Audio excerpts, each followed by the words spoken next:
Okay.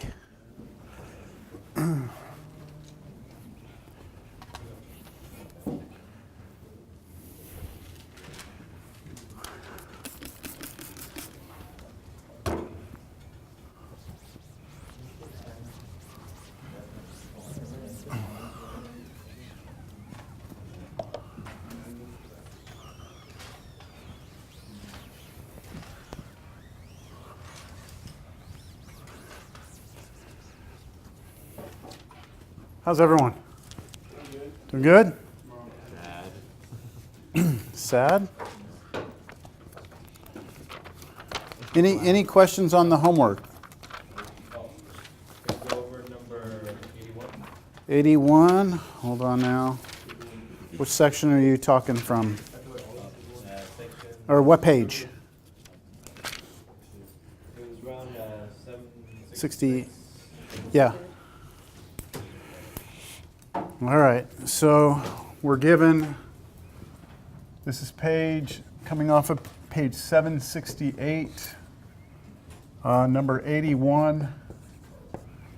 And we're given it says P equals S of X equals 10 times e to the 0.02x minus 1. It says that this is our supply function.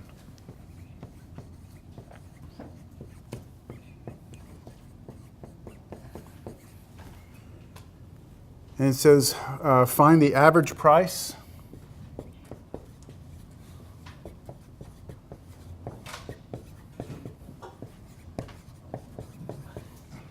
on the interval 20, 30. This is the one, right? Okay. So, I was suspecting you would have a question about this one. So I'm glad that you're asking. So first let's discuss what we need to do, all right? The average value of a function from last class, we said, is 1 over b minus a, integral from a to b of the function. Right, so that was the formula from last class. So for us here, we have a is 20, b is 30, right? And our function that we're trying to find the antiderivative of for us is actually this function, s of x. Yes? Sorry. That's all right. So 1 over 30 minus 20, that's this part, integral 20 to 30, right? 20 to 30. And then we're integrating this function 10 times e to the 0.02x minus 1 dx. Okay, so that's the setup. That's the actual setup of the problem. Do we have any questions on that? Just plugging everything in here. So now what I'd like to do is talk about this part first. Okay, I'm going to come back to this, but we ultimately need to find the antiderivative of this, don't we? Right? We have to find the antiderivative of this, and that's probably where you ran into the trouble, right? Which I understand. So let's do one thing first. Let's distribute the 10 through here. All right, we can do that? All right, so this really becomes antiderivative 10 times e to the 0.02x minus 10 times 1 is 10 dx. Now, because I have subtraction right here, I can do these separately, can't I? And the antiderivative of 10 will just be 10x, right? 10x. So I think this part will be pretty straightforward. The hardest part, I think, is trying to find the antiderivative of that. Would you all agree with that? Now, the 10 here, because it's a constant attached to the function, that will just come for the ride. So we'll just have a 10 out front, right? Yeah? Okay, so I'm going to erase this, but I'll come back to it, all right? So I'd like for us to just focus our attention right now on just this part. Because I think, again, this is the part that's causing most people the trouble. Okay, so I'm really just kind of isolating everything I'm doing right now to this one piece. Trying to find the antiderivative of that. When I do it, the 10 will come down, right? That 10 will come down. We know this will be minus 10x. It's just what's this piece that's going to come from there. Understand? Yay or nay? Okay. Okay. Now, as a side note here, the antiderivative of e to the x, if it were just e to the x, is actually e to the x plus c. And that's because we learned already that the derivative of e to the x is itself, right? So the antiderivative of e to the x is also itself. But there's a little bit of a problem here, all right? So I want you to consider this. If you were to say right now that the antiderivative of this was just itself, oops, too many zeros. If you were to say that that's true, then plus c, what is wrong with this answer? I want us to try and identify what's wrong with that. 0.02. The 0.02, right? This has an impact on things. So how can we can always check, like when we're taking the antiderivative, let's say, of 2x. Can you all tell me what the antiderivative of that is? Antiderivative. X squared, right? X squared plus c. Now, a way that I could check that answer is by taking the derivative of this. The derivative of this is 2x, right? And then derivative constant is 0. So one way we can check that we have the correct antiderivative is to take its derivative and try and get this back. If you take the derivative of this right now, let's see what's going to happen, all right? If I try and take the derivative of this,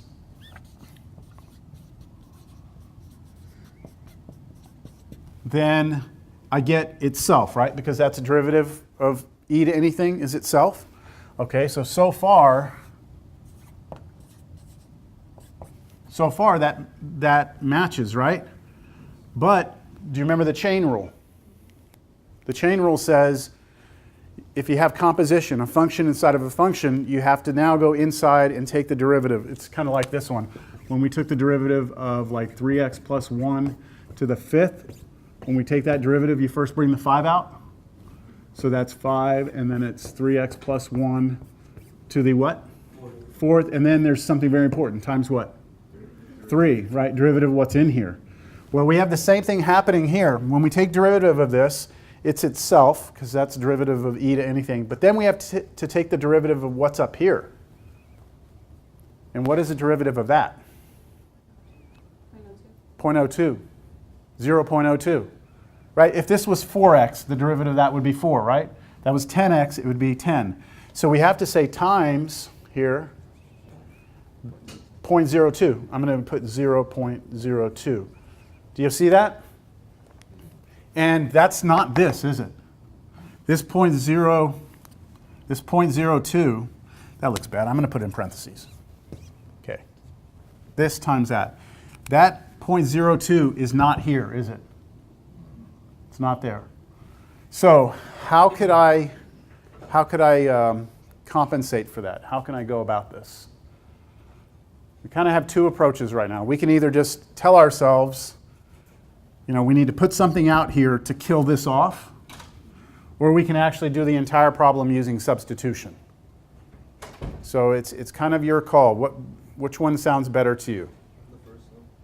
Just look and see what we would need? Okay, I like that idea. That's why I presented it this way. So if we say this is the antiderivative, then this is its derivative, but I don't want that there. So what I should do is I should place out in front of this 1 over what? 0.02. So now take a look at this. If you take the derivative of this whole thing, this will come down for the ride. And now when you take derivative of this and the chain rule happens, this thing pops out, but then it's killed off with this. And now that's all you have left. Okay? Does that make a little more sense? A little bit. A little bit? What was the point of doing something? It's fine. I'm trying to find the antiderivative of this. Oh. Okay, that's what I'm trying to do. I thought it was this, but if I use this, it doesn't work because when I take its derivative, this thing pops out. So in order to kill this off, I need to put this out in front. Now on your calculator, what is 1 over 0.02? I already heard someone say it. 50, right? This is going to be 50. Okay, so really what we're doing is we're putting a 50 out front. Okay? So this is really a 50. Now, come back over here. We said at this point that we distributed. We said, okay, the antiderivative of that will be 10x. We said the 10 is going to come for the ride, and then we needed to figure out what this was, right? And we just said that that's going to be this piece right here, right?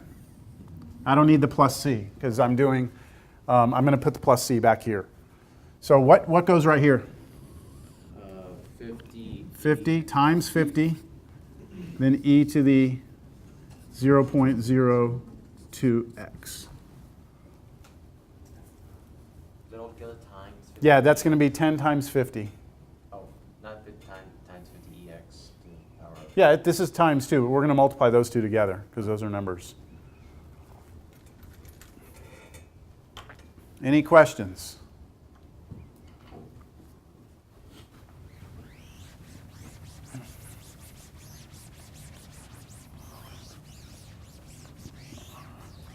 All right, so here's what we were trying to do. 1 over 30 minus 20, 20 to the 30 there.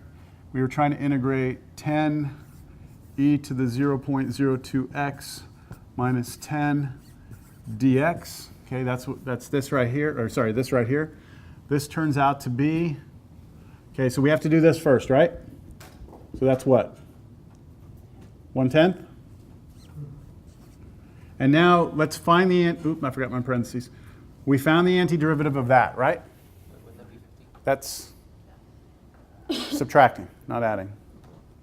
What are you talking about? The 50 times 10 times 50. Yes, that's what? 5. 500? So 1/10 is out front. 500 e to the 0.02x, and then minus 10x.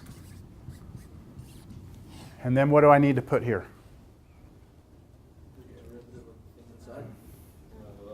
The line, this thing we call the evaluation bar. So this right here.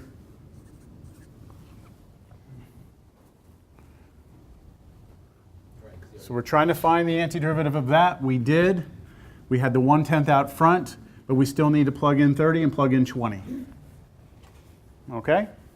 So let's do this. Let's plug in. I like to do 2 big sets of parentheses. One is for when I plug in the 30. The other one's when I plug in the 20.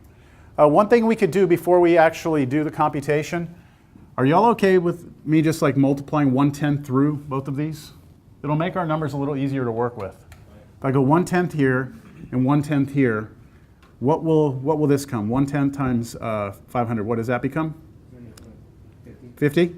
Okay, so that's going to become, I'm just going to erase it on here. This is going to distribute through. That's going to become a 50. And then the 1/10, when it came through here, it's going to turn this into a 1 or a 1x. So that's just going to be minus x, won't it? I think that'll just be a little easier to work with. So let's plug in now. 30 goes in here. We get 50 times e to the, what's 0.02 times 30? 0.6. Just 0.6. And then we plug 30 right in here. So minus 30. And now we plug in 20 into this. So we get 50 again. E to the, what's 20 times 0.02? 0.4. And then minus what? Minus 20. Minus 20. So 20 goes there. It's a weird looking answer, but let's see what we get here. This is equal to, all right, I want to drop the parentheses, so I'm going to drop the parentheses on this, but then to drop the parentheses here, I have to distribute the negative through, don't I? So this will drop, this will stay negative, but then this negative becomes positive. So that's what happens when I drop the parentheses. And then on the front one, I can just drop them because it's like a positive out here, so there's nothing to distribute. So now let's just combine. The only thing I see I can really put together are those two. Those two together will be minus 10. The rest of it is just some number. Let's see. 50 times e to the 0.6 minus 50 times e to the 0.4, and then minus 10. Now, if you actually use your calculator to figure this out, this will be approximately equal to 651. So I leave that to you to try and plug that into your calculator. But this is supposed to be we were looking for the average price, right? The average price. So the average price is $6.51.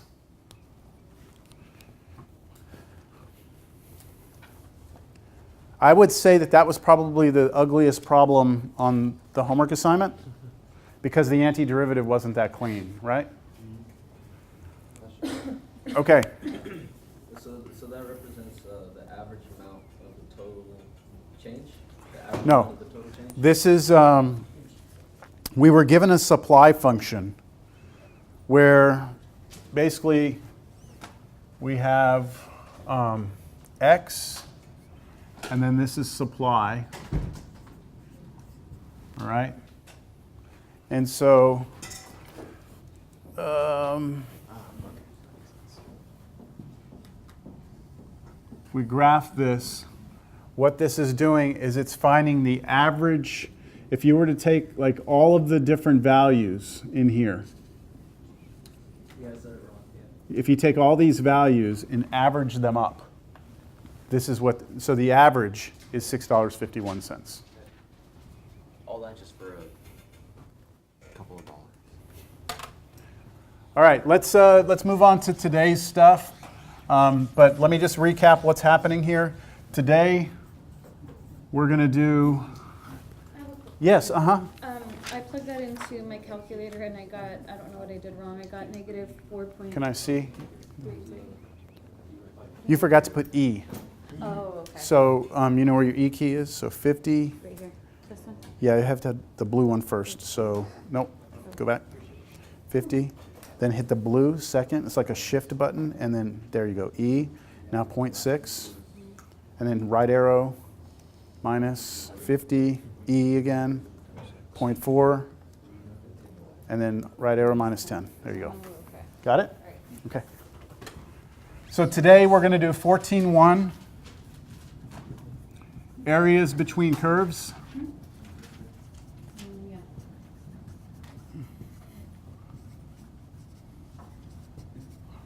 Yeah. Monday, I think Monday we're going to spend the day doing a review. And then Wednesday of next week, we're going to have exam 4. All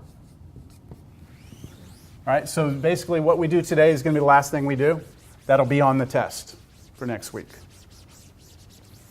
So we won't be getting a review. I started making the review, and I still plan on getting that out to you hopefully today or tomorrow. I started it. I had a lot of students come by my office today, just kind of didn't have time to finish it. Yeah, but it's on my desktop right now, in the works. All right, that's the plan. So areas between curves, 14.1. So I'll start with a picture.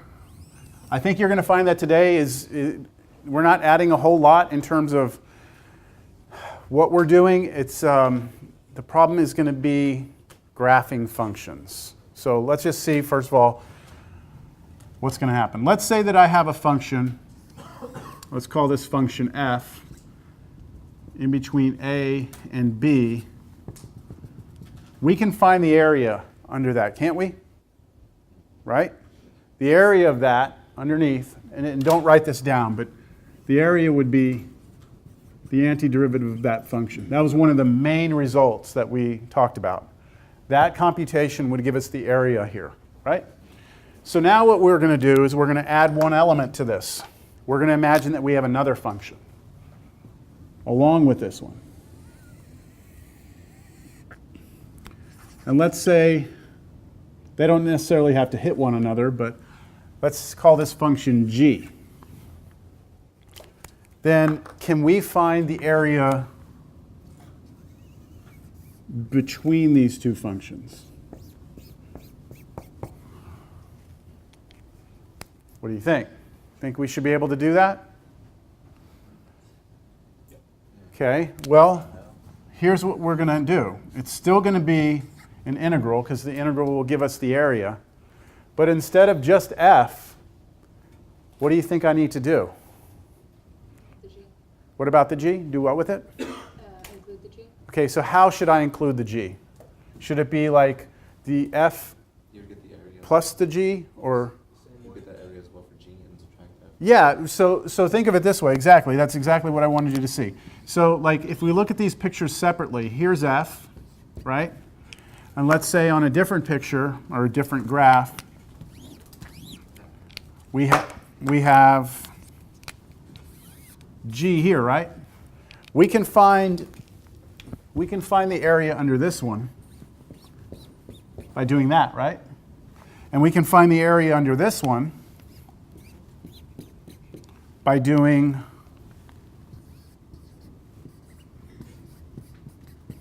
that, right? So if we want the area that's between them, see if this g function was over here, then what I would do is I would take that area, right, and subtract that area, wouldn't I? So take this whole area all the way down, take out the bottom part, and you will have this part that's left here. So it's just subtracting the two. Does that make sense? So this area right here will be the integral from a to b, watch how I write this, of f of x minus g of x dx. So see on this one, it's just that integral minus that one, like separate problems. We can actually do them all at one time. So if we just take the difference of the two functions, find out what the difference is, and then do the integral, it's the same as doing them individually. All right? Now, the important part of this, there's a couple of important aspects to this. We might have to figure out what a and b are. That may not be given to us in the problem. And we need to know which function is on top and which one is on bottom.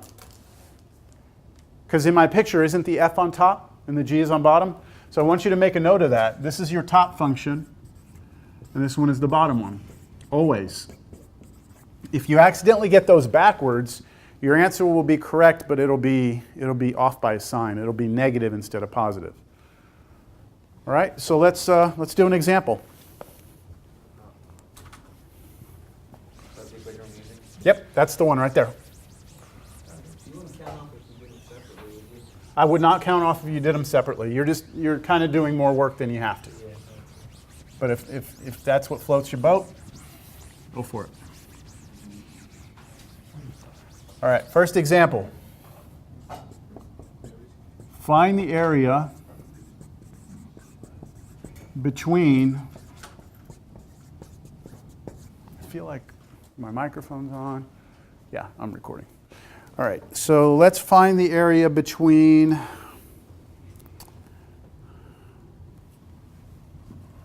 y equals 4 minus x squared, semicolon, and do this exactly the way they do it in the book. Y equals 0, semicolon, 0 less than or equal to x less than or equal to 4. Okay, that's exactly the way that a problem like this would appear in the book. So what I'm saying to you here, boy, that makes semicolons look like J's, don't they? Yeah, sorry, I kind of over-exaggerated those. All right, we have to have a picture of what we're doing to do this problem. which means you have to have some idea of what these things look like. All right, so I'm going to draw a picture. All right, do we all know what this looks like? Just general shape of this picture. What is it? A frowny face, right? It's a parabola, and it opens down. We know it opens down because there's a negative in front, right? And then what does the 4 out here do? Moves it up 4. So another way you could look at this one is negative x squared plus 4. That's the exact same problem. These are exactly the same. Negative x squared. So that by itself looks like a parabola, but it's flipped over because of the negative. And then the plus 4 moves the whole thing up 4.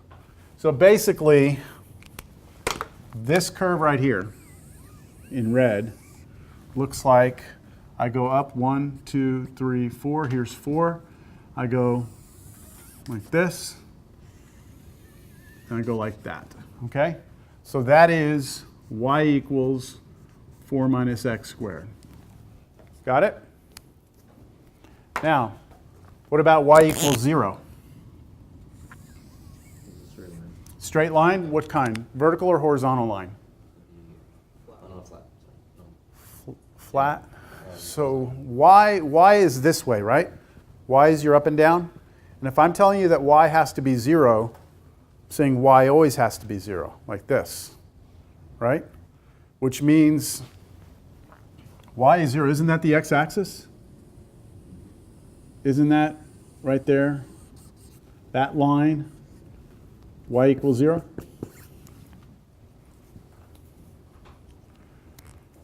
And then they want us to be looking between 0, x is between 0 and 4, right? Let me make sure I wrote that down right. Yeah.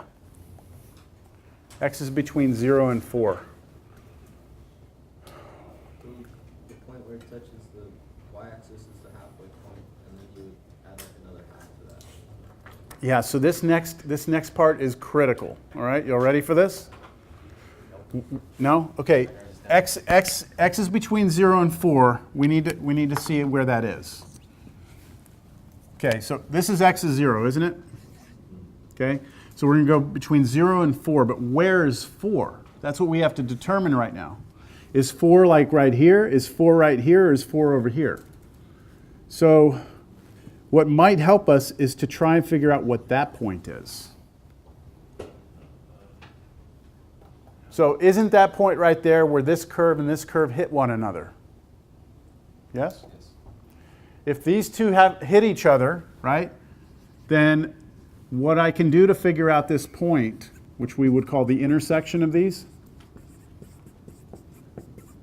is take this curve and set it equal to this curve. So I take 4 minus x squared and set it equal to 0. Do you all understand where I'm getting that? I'm taking this and setting them equal. Now, try and solve this equation for x.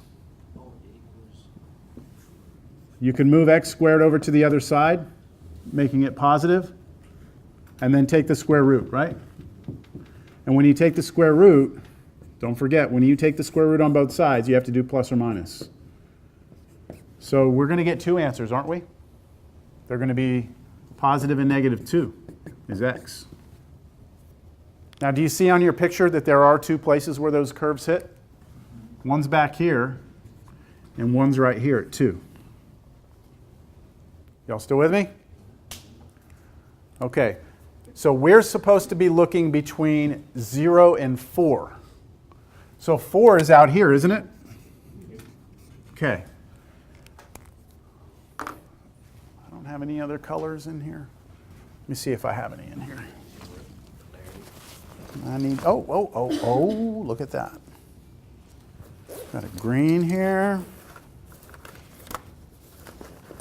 It's just going to be green. That's it. All right, so let's see if we can figure out the area we're talking about here.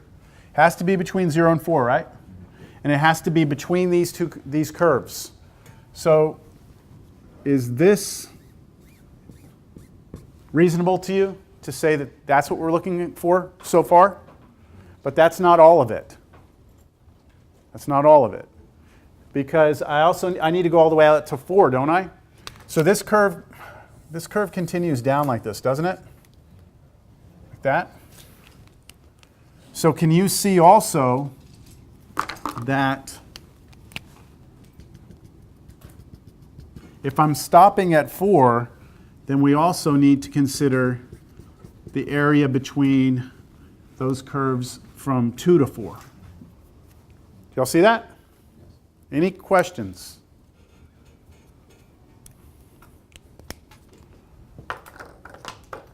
Sure? We're gonna end up with a positive number, right? Well, we're going to have to calculate it and see. It looks like we will, but let's just see. All right, now, let's start by trying to find the area of this one.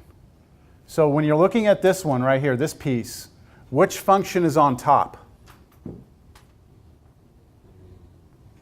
First one. Which one? The red one, right? The red's on top, the blue's on the bottom, right? So to find this piece, let's call this, can we call this area 1? And we'll call this area 2. Does that make sense? We're going to have 2 different areas we're going to calculate. To find area 1, what I need to do is an integral, right? From A to B. What's A and B for us? Be real careful here. 0 to 2, right? I'm looking for this area right here. I'm going to go from 0 to 2. And then what am I going to do? Top one minus bottom one, right? Top one is this one. 4 minus x squared. That's your top one. Minus the bottom one. What's the bottom one? That's this one, right? And what is that one? Y 0, right? So I'm just going to say minus 0, which really you wouldn't have to put that there, but that's just to show you, this is my top, and this one is the bottom. That make sense? Yeah. Okay. So I'm trying to understand what you're because if for future equations, would we have a different y though? Like a y equals 2, y equals 5, y equals negative 5, or something like that? So whatever that would be. Let's do a couple more examples. I don't want to get too far ahead of us. I will do a problem in a second where it's like y is 12, and we're up here instead, and we're trying to find the area up here. So let's just get to another example, and we'll handle that. That's area 1 though, right? We also need area 2. So for area 2, we're going to do an integral from where to where? 2 to 4 now, instead of 0 to 2. So from 2 to 4. And then our top function, what's our top function this time? It's the blue one right here, right? That's the one on top. So that's 0. Minus, what's the bottom function? The 4 minus x squared is the one on bottom. Do you all see that? So when I do this subtraction, be careful here. 4 minus x squared. Why did I put it in parentheses? Because I'm subtracting the whole function, right? So I have to subtract the 4 minus x squared, which that will distribute through and make it negative. All of that dx. All right, so we have 2 integrals to compute, don't we? 2. So I'm going to go ahead and do those over here. And I'll get rid of that formula for now. All right, let's do the area 1. Area 1 was the integral from 0 to 2.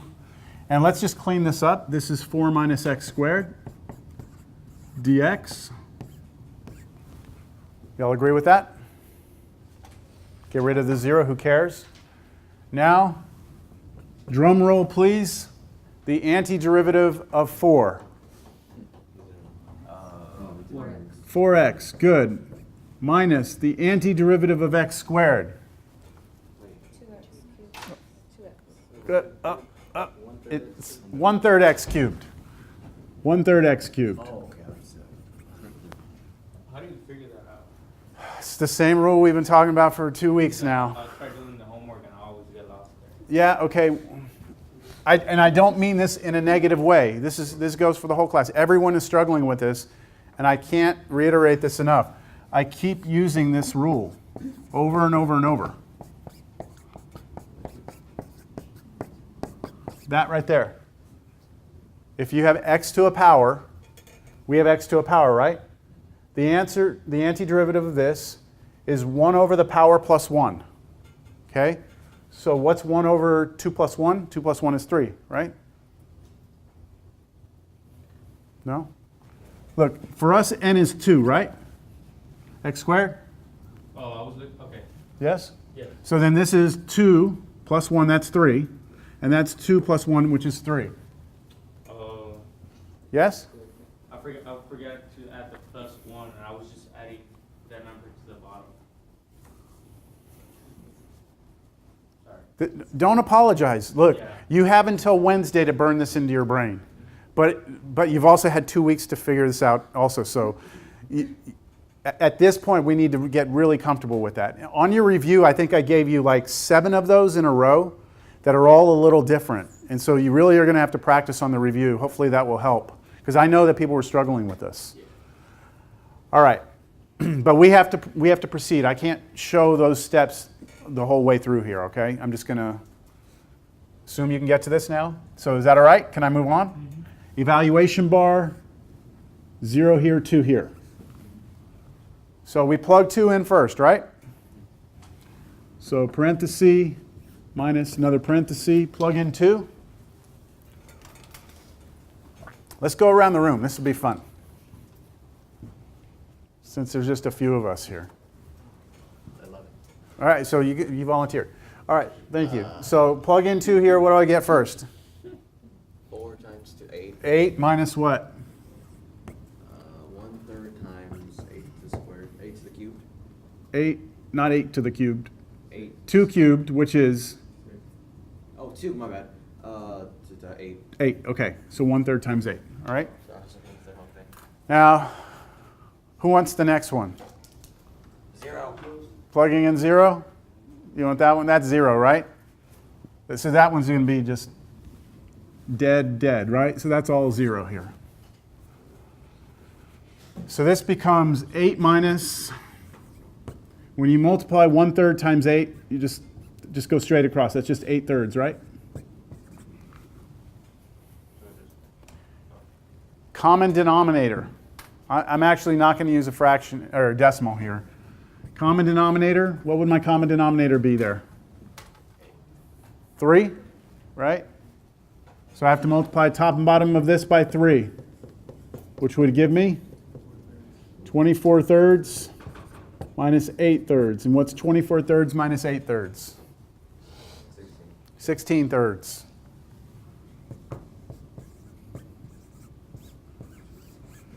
The exact area of that piece right there is 16/3. Are we done? We've got to go and get A2 now, right? And then we're going to add the 2 answers together. So now A2.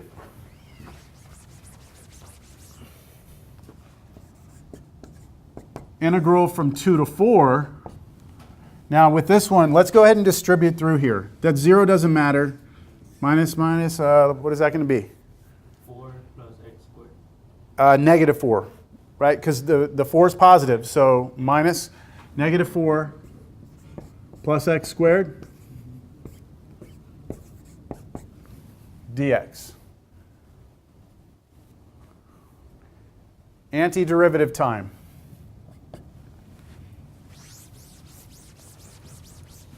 What is the antiderivative of negative 4? Negative 4x. And then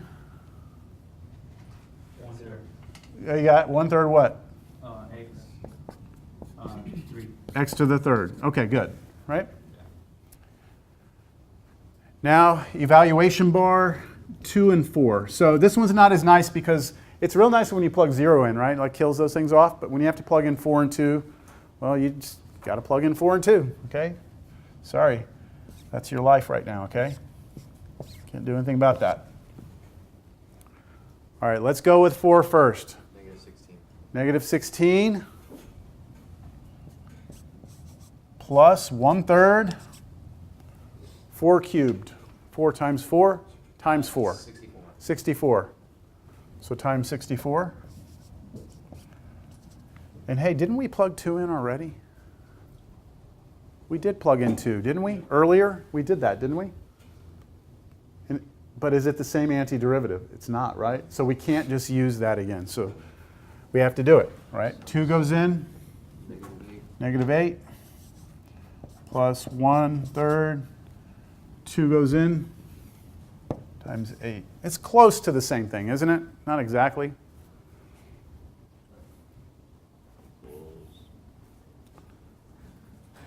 Questions? We're not done. Got to clean that up. So this is equal to -16 plus, let's go ahead and put these together. 64/3.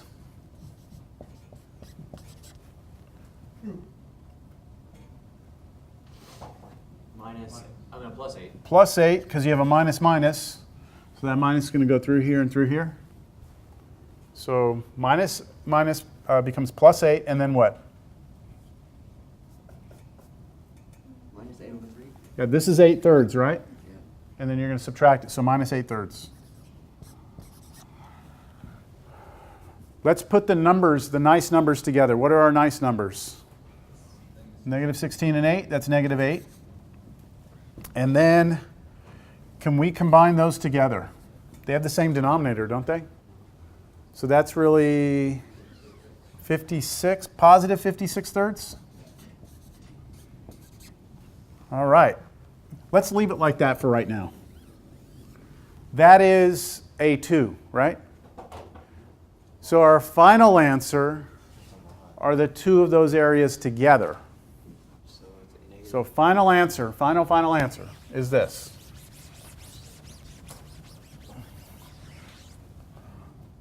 The final area, just put the final area so we know what we're talking about here, is going to be equal to A1 plus A2, which is 16/3 plus, now this, but that's really what? -8 plus 56/3. What can we combine together there? We combine the 16. The 16/3 and the 56/3. How many is that? How much is that? That equals 72. 72/3. Which goes to 1. And then minus 8. Oh, yeah. You go with me? Yes, sir. Sorry. What's 72 divided by 3? I think it's a nice number, isn't it? Is it 24? Jump the gun, did I? I think it's 24 minus 8. Oh, you're saying 16 for the final answer. Whoever said that, yes. So the final area is 16. Woo!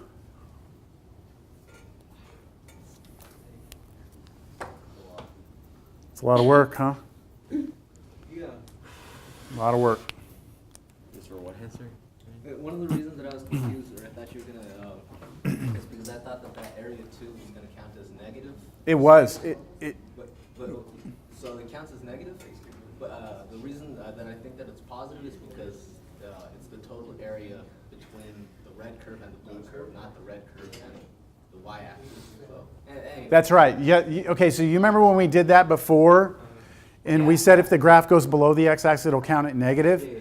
Here, because we put the top one here and the bottom one here, it's going to count it as positive. Yeah. Yes. Yeah, that's what I got way thrown off. Yeah. Okay. Let's see here. I think another one is in order.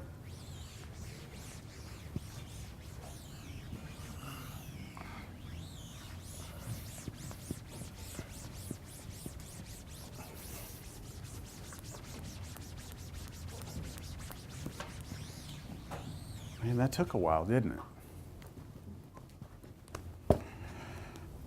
Okay, y equals 2x plus 6. Y equals 3.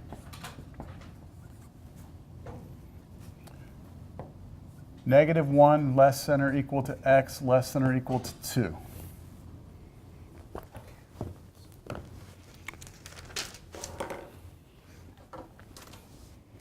Okay, we got to get a picture first.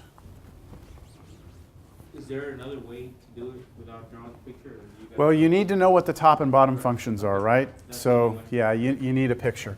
Now, most of the functions that we're going to be working with here, the graphs are relatively easy. I would say that they're relatively easy. Let's take a look at this one right here. What type of graph is that? It's linear, right? It's a line. So it looks like y equals mx plus b. Right? That's our standard equation of a line, y equals mx plus b. So for us here, b is the 6, isn't it? And that's your y-intercept. So if I go to 6, right there, I should have a dot on my line, right? I should be doing this in blue. And then my slope is what? 2, which means to get to another point on my line, I should go up 2 to the right 1. And then I could go up 2 again to the right 1. Basically, I have a line here. This doesn't have to be a perfect graph, but you definitely want to try and get a decent idea of what it looks like. Okay? So that is y equals 2x plus 6. The next line is y equals 3. What does y equals 3 look like? Straight line, horizontal, right? Y is this way, so we want y is 3. So it's basically, this was y is 0, right? Y is 3, 1, 2, 3. It's that line right there. So I'll do that one in red.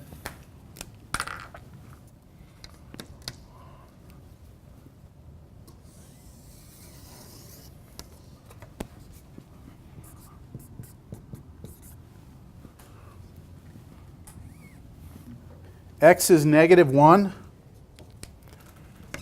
and x is negative 1 to 2. So between negative 1 and 2. So negative 1 is somewhere over here, right? And 2 is somewhere over here.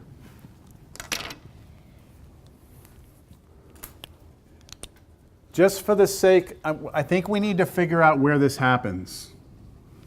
Because negative 1 might be over here. So let's just see where that happens. How could I figure out where that intersection is?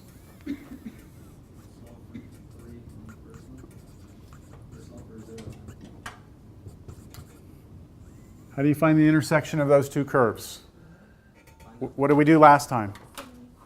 We set them equal to one another. All I have to do is set 2x plus 6 equal to what? 3. And let's solve this real quick. I'll move the 6 over, subtracting it. Right? And then divide through by 2. Negative 1.5, right? Negative 1.5?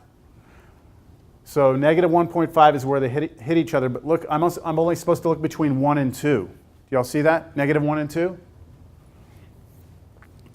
So now that I've drawn my picture, I think I'm going to redraw it.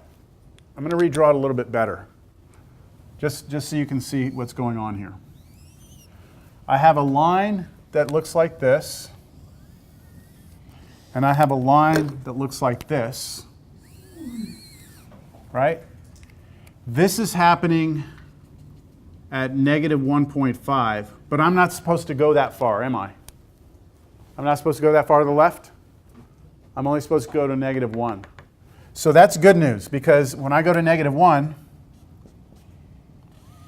right, I'm supposed to look between here. Oops, I should not have done that.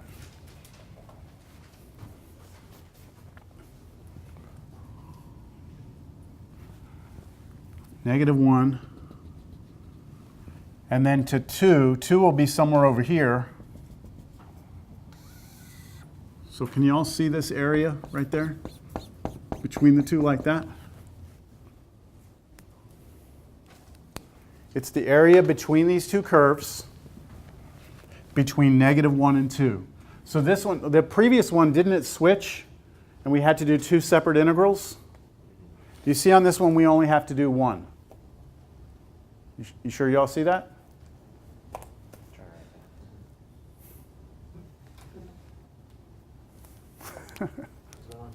I just, the look on your faces.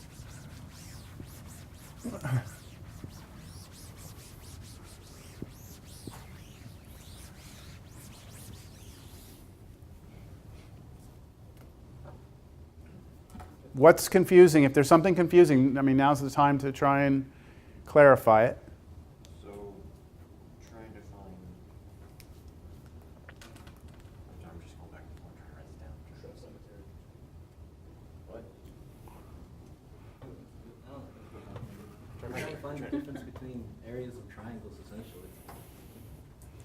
I mean, it sounds really complicated. We're putting like the integral, notations. We're just figuring out the area of two triangles and track. That's because these are lines, right? Yeah, So it yeah, makes yeah. it makes it actually a pretty special case.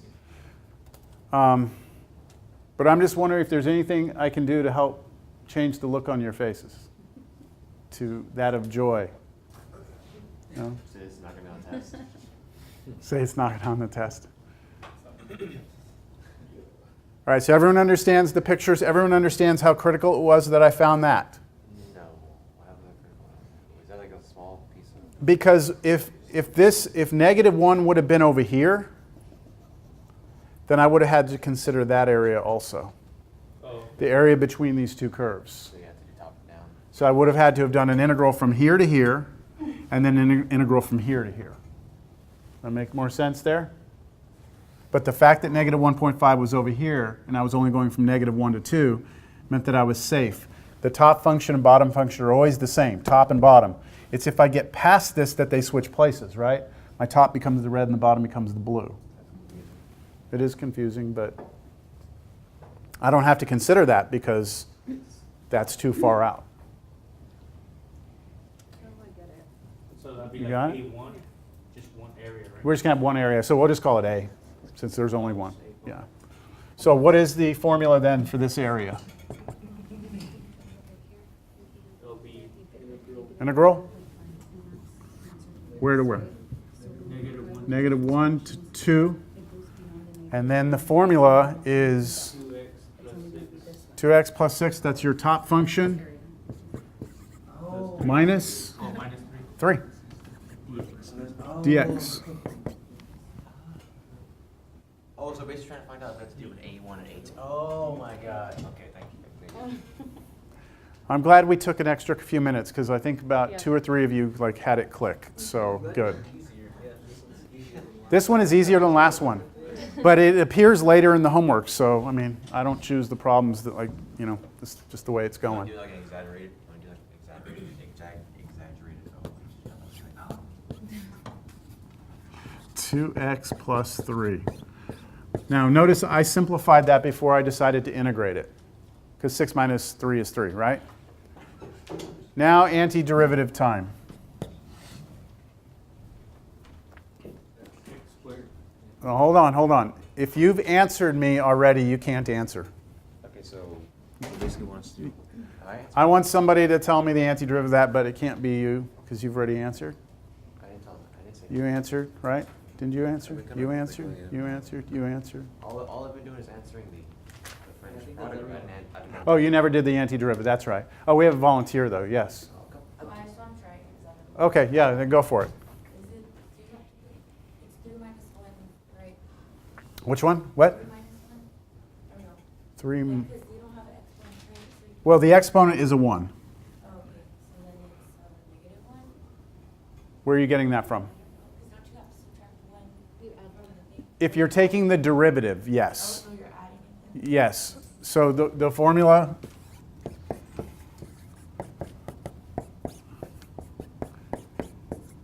is that you have to add 1, whatever your power is, you have to add 1 to it, and then take that number and put 1 over that number. So what would happen if you add 1 to this?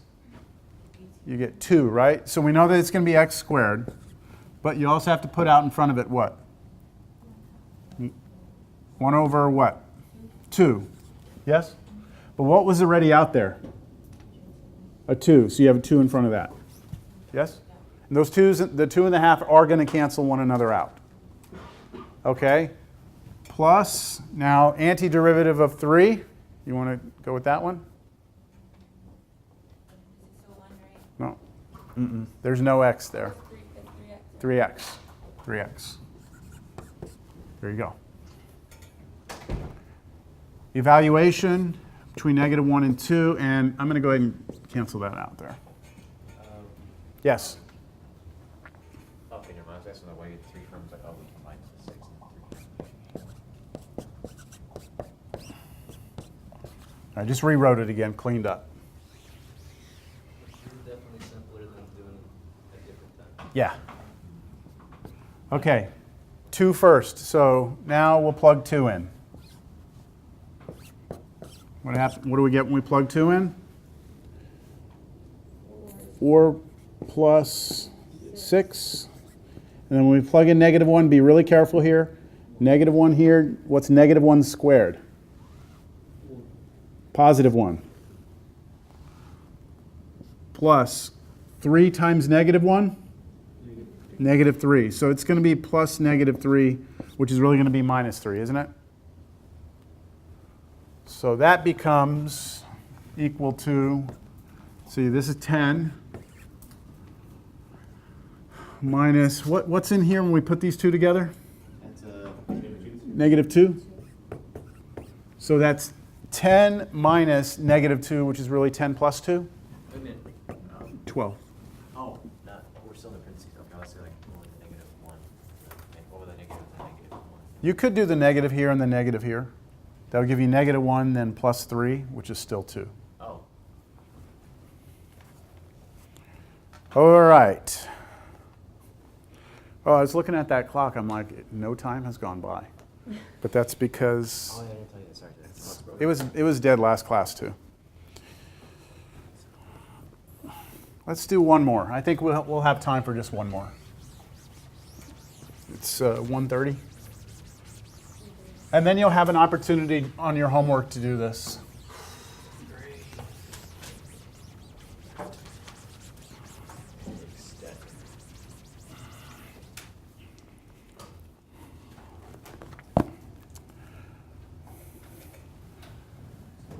Y equals x squared minus 2.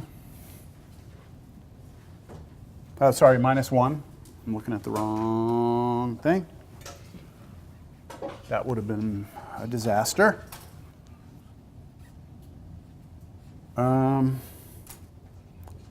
Y equals x minus 2.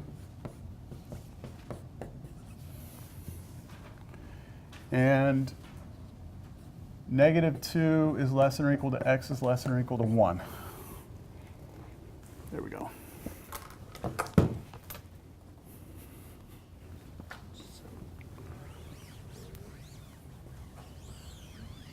Start with a picture. I'm going to try and make this picture a little bit better than the ones I've done in the past.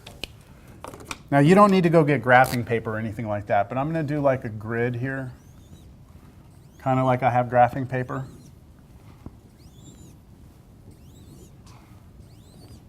I think this will just give me a more accurate picture.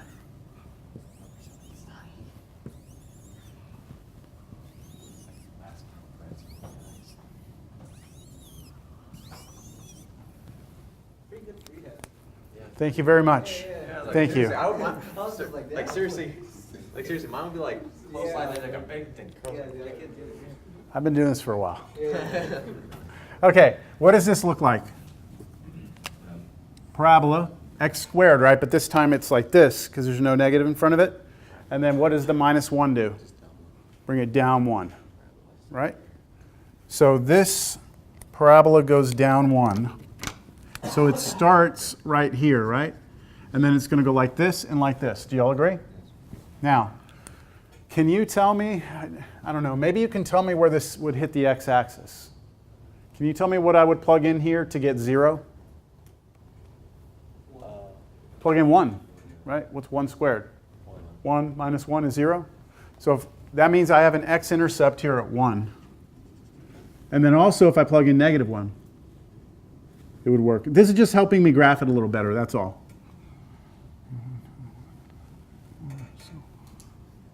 Okay, so I've got a decent picture here. It's not perfect, but it's good enough. All right? So there's my parabola. I was doing so good, and then I